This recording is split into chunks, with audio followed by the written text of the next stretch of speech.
ये न्यू जलपाईगुड़ी का नेताजी मोड़ है और आज तारीख है 24 मई और 16 मई से जो लॉकडाउन लगा है यहाँ, उस लॉकडाउन का ये असर आप देख सकते हैं कि सारी दुकानें बंद हैं। सड़कों पे या इक्का दुक्का गाड़ी और वाहनों का आना जाना है लगा हुआ और दुकानें जितनी हैं वो प्राय बंद है। इसलिए कि लॉकडाउन में जो छूट दिया गया है वो सुबह 7 बजे से दिन के 10 बजे तक ही छूट दिया गया है। इसी बीच में लोगों को ज़रूरी सामान खरीदने की छूट है और लोग उसी बीच में अपने ज़रूरत की सामान ले लेते हैं। बाकी वक्त दुकानें बंद रहती हैं। हाँ, भले वो उसमें इस पीरियड में दवा की दुकान को छूट से खुला रखा गया और मिठाई की दुकान को, तो उन दुकानों को छोड़कर बाकी जितनी भी दुकानें हैं वो आपको बंद नज़र आएंगी।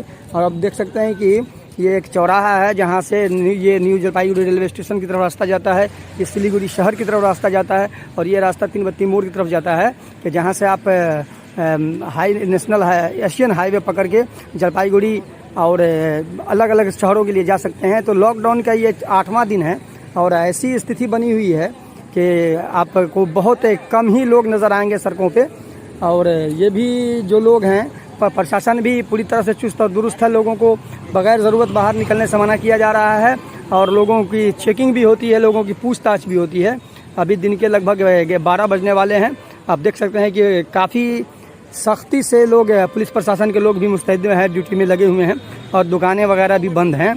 तो लोगों का यह अनुमान है कि ये 15 दिन का जो लॉकडाउन है पश्चिम बंगाल में मुख्यमंत्री ममता बनर्जी ने लगाया है, ये लॉकडाउन आगे भी बढ़ सकता है। तो जो लॉकडाउन चल रहा है इसमें जो लोगों को परेशानियां हो रही है, इससे भी ज़्यादा लोग चिंतित हैं इस बात को लेकर कि ये लॉकडाउन का पीरियड कहीं आगे न बढ़ जाए। अगर लॉकडाउन का पीरियड आगे बढ़ता है तो आने वाले दिनों में और लोगों के सामने परेशानी खड़ी हो जाएगी।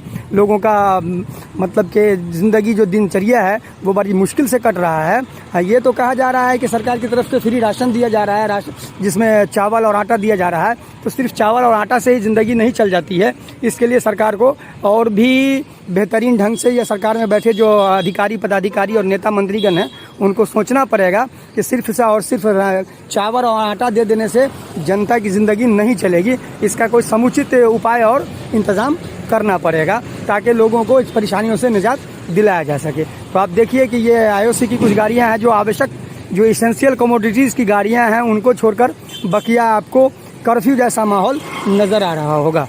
तो ऐसे में हम आशा करते हैं कि सरकार तक आप हमारे इस बात को पहुंचाएं कि लोगों, ये एक डॉक्टर्स की गाड़ी है जिस पे लोगो लगा हुआ है डॉक्टर का। बस आवश्यक गाड़ियों को छोड़कर बाकी सब जो सर्विस जितनी भी सुविधाएं हैं वो सब पैरालाइज होकर रखी हुई हैं।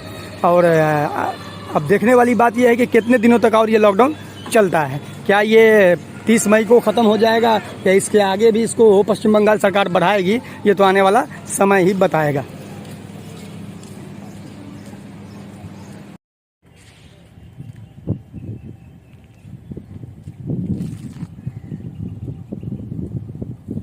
ये न्यू जलपाईगुड़ी रेलवे मालगोदाम का यार्ड है और 16 मई से जो लॉकडाउन यहाँ लगा है उसके बाद से यहाँ कुछ भी काम नहीं हो रहा है।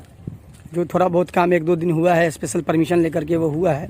आप देखिए कि सामने आपको गोडाउन नज़र आ रहा होगा कि जहाँ कभी 3 रेक 4 रेक रोज़ का लगा करता था, अभी रेक का कोई आता पता नहीं है। और सामने में जितने भी गाड़ियाँ और ट्रक्स नज़र आ रहे हैं जो लगभग 400 के आसपास हैं, वो भी स्टील अवस्था में यानी जस का तस खड़े हैं।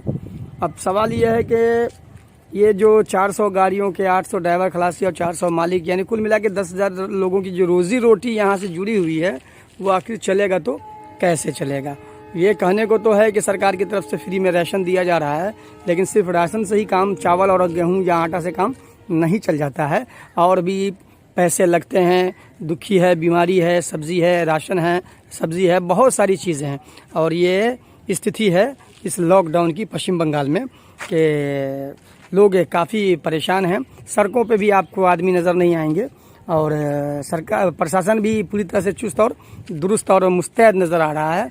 अब ये गाड़ियों को लीजिए, ये गाड़ियाँ जो हैं खड़ी हैं, इनका खड़े रहें या कि ये लोड करें या काम करें, इनको रोज़ के हिसाब से यूँ कहें कि इनका जो टैक्स है वो चलता रहेगा गाड़ी बंद है तो भी इनका जो फिटनेस का चार्ज है वो चलता रहेगा, परमिट का चार्ज चलता रहेगा, इंश्योरेंस चलता रहेगा। तो रोज़ का जो, और इसके साथ ही ड्राइवर और क्लीनर्स का जो सैलरी है वो भी चलता रहेगा। तो ऐसे में सारा का सारा बोझ जो है वो मालिक के ऊपर आ जाता है, गाड़ी मालिक के ऊपर। और ये जो गाड़ियां हैं इसकी हालत को देखकर आप समझ सकते हैं कि यहाँ कोई भी करोड़पति मालिक नहीं है। बस यूं ही अपनी आजीविका चलाने के लिए लोगों ने एक दो गाड़ियां रखी हुई हैं जिससे उनका परिवार चलता है। लेकिन जिस तरह से लॉकडाउन में यहाँ की स्थिति ख़राब हुई है, जो कहने से बाहर की बात है, ये बहुत ही चिंतनीय और सोचनीय विषय है कि ऐसे अगर रहा तो कैसे चलेगा इन गाड़ी मालिकों का परिवार, कैसे चलेगा ड्राइवर खलासी का परिवार कैसे चलेगा। और ये गुड्स यार्ड अगर इस तरह से बंद रहेगा, कोई रैक वगैरह नहीं आएगा, तो यहाँ काम करने वाले 700-800 जो लेबर मजदूर हैं उनका परिवार कैसे चलेगा। ये बहुत ही चिंता का विषय है। और इस दिशा में केंद्र सरकार हो चाहे राज्य सरकार हो, उसको कोई न कोई उचित कदम ज़रूर उठाना चाहिए। और आप देख रहे होंगे कि आपके स्क्रीन के सामने नज़र आ रहा होगा, ये फुट ओवर ब्रिज है न्यू जलपाईगुड़ी रेलवे स्टेशन का, कि उस पर भी यदा कदा या इक्का दुक्का लोग जो नज़र आ रहे हैं वो भी रेलवे स्टाफ ही नज़र आ रहे हैं। तो लॉकडाउन का पूरी तरह से पालन हो रहा है पश्चिम बंगाल के न्यू जलपाईगुड़ी इलाके में। और ये ट्रक देखिए, ये खड़े हैं, अब मैं इंतज़ार में खड़े हैं कि कहीं इनको कोई भाड़ा हो जाए। अब देखिए ट्रक के दरवाजे में ताला लगा हुआ है और उसके जो ड्राइवर खलासी हैं वो साइकिल लेकर के या पैदल यहाँ वहाँ घूम रहे हैं इस आशा में कि कहीं से कोई भाड़ा मिल जाए, और भाड़ा मिल जाए तो ड्राइवर खलासी का भी काम हो जाए और मालिक के ऊपर भी बर्डन नहीं आए। सबसे जो मैंने पहले भी कहा और फिर से कह रहा हूँ कि सबसे जो चिंतनीय बात यह है कि गाड़ी लॉकडाउन में 15 दिन नहीं चलेगी। और जैसा कि आशा किया जा रहा है या लोग अनुमान लगा रहे हैं कि हो सकता है कि ये लॉकडाउन और आगे बढ़ेगा। तो लॉकडाउन जब बढ़ेगा तो हो सकता है कि 15 दिन और लॉकडाउन बढ़ जाए, तो 1 महीने जो लॉकडाउन रहेगा उसमें जो गाड़ी के पेपर्स का खर्चा है वो तो गाड़ी मालिक को बियर करना ही पड़ेगा। और ऐसे ही नहीं बल्कि फाइन के साथ लिया जाता है जो पेपर फेल हो जाता है या डेट फेल हो जाता है। तो ऐसे में कहीं ना कहीं राज्य सरकार को इस ओर ज़रूर सोचना चाहिए, जो भी अधिकारी पदाधिकारी और नेता मंत्रीगण हैं, कि ऐसे में गाड़ी मालिकों की तरफ भी थोड़ा दया की दृष्टि रखनी होगी कि अगर लॉकडाउन का पीरियड है तो उस पीरियड का सारा पेपर और सारा जो टैक्स वगैरह है या जो चीज़ भी है वो माफ़ हो जाना चाहिए, तभी जाकर गाड़ी मालिक को कुछ राहत मिलेगी।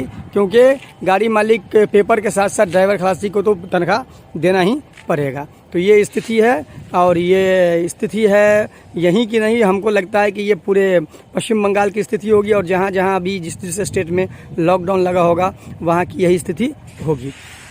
तो ऐसी स्थिति से निपटने के लिए सरकार को भी कोई समुचित और उपाय और उचित कदम उठाना चाहिए ताकि गाड़ी मालिक बचे रहें और उनका परिवार भी सुरक्षित रहे। आशा है कि ये बातें अगर आप लोगों के नज़र में अच्छी लगी हों कि मैंने गाड़ी मालिक के हित की बात की है, तो आप लोग इसको शेयर करेंगे और इतना शेयर करेंगे कि ये उचित अधिकारियों तक पहुंच जाएं जिनके हाथ में गाड़ियों की का देख रेख है या ट्रांसपोर्ट डिपार्टमेंट है, ताकि गाड़ी मालिकों के ऊपर भी कुछ दया किया जाए।